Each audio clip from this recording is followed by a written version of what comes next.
Praise the lord. యేసునామమే జయము. మన రక్షకుడు, మన విమోచకుడైన యేసుక్రీస్తు అతి పరిశుద్ధ నామములో అందరికీ వందనాలు. చిన్న ప్రార్థన ద్వారా ఉదయకాల వాక్య భాగం ధ్యానించుకుందాము.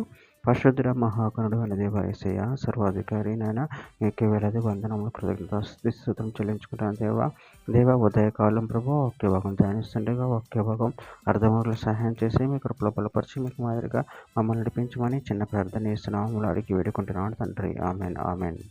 కీర్తనల గ్రంథం 146వ అధ్యాయము 6వ వచనము. ఆయన ఆకాశమును, భూమిని, సముద్రమును, దానిలోని సర్వమును సృజించినవాడు. ఆయన ఎన్నడూను మాట తప్పని వాడు. ఆమెన్. దేవుడి వాక్య భాగం దీవించిన గాక. ప్రభునందు ప్రియులారా, ఇక్కడ వాక్య భాగంలో గమనించినట్లయితే ఆయన ఆకాశమును, భూమిని, సముద్రమును, దానిలోని సర్వమును సృజించిన వాడు. ఆయన ఎన్నడూను మాట తప్పని వాడు. అదేవిధంగా వాక్య భాగంలో గమనించినట్లయితే కీర్తనల గ్రంథం 33వ అధ్యాయం 6వ వచనం.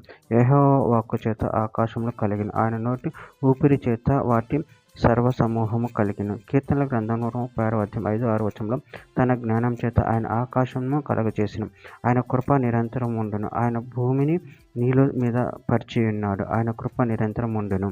ఇర్మీయా గ్రంథం 10వ అధ్యాయం 12వ వచనం.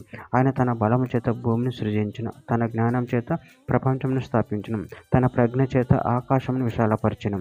ఇర్మీయా గ్రంథం 32వ అధ్యాయం 17వ వచనం. యెహోవా ప్రభువా, సైన్యములకు అధిపతికి యెహోవా అను పేరు వహించువాడా, శూరుడా, మహాదేవ, నీ అధిక బలము చేతను చాచిన బాహువు చేతను భూమి ఆకాశం సృజించితివి.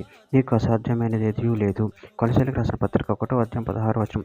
ఏలి అనగా ఆకాశమందున్నవి, భూమి ఎందున్నవి, దృశ్యమైనవి కానీ అదృశ్యమైనవి కానీ, అవి సింహాసనములైనను, ప్రభుత్వములైనను, ప్రధానులైనను, అధికారములైనను, సర్వమును ఆయన యందు సృజింపబడిను.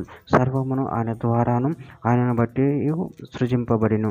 ప్రకటన గ్రంథము 14వ అధ్యాయం 7వ వచనం. అతడు మీరు దేవునికి భయపడి ఆయనను మహిమపరచడి, ఆయన తీర్పు తీర్చు గడియ వచ్చును కనుక ఆకాశమును, భూమిని, సముద్రమును, జలధారను కలుగజేసిన వానికి నమస్కారం చేయడి అని గొప్ప స్వరంతో చెప్పెను. కీర్తనల గ్రంథం 100వ అధ్యాయం 5వ వచనం. యెహోవా దయాళుడు, ఆయన కృప నిరంతరం ఉండును, ఆయన సత్యము తరతరములు ఉండును. చివరిగా ఒక మాట. కీర్తనల గ్రంథం 124వ అధ్యాయం 8వ వచనము.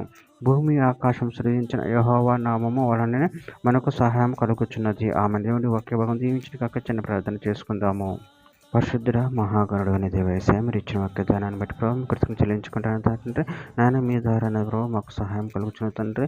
అందుని బట్టి ప్రభావ మీ కృతజ్ఞతలు చెల్లించుకుంటూ మీ ప్రేమ కృపను మమ్మల్ని అందరూ కాచి కాబట్టి మీకు మాదిరిగా మమ్మల్ని నడిపించి మీ చిత్తం మా జీవితంలో జరిగించమని చిన్న ప్రార్థన స్నామంలో అడిగి వేడుకుంటున్నాను తండ్రి. Amen amen.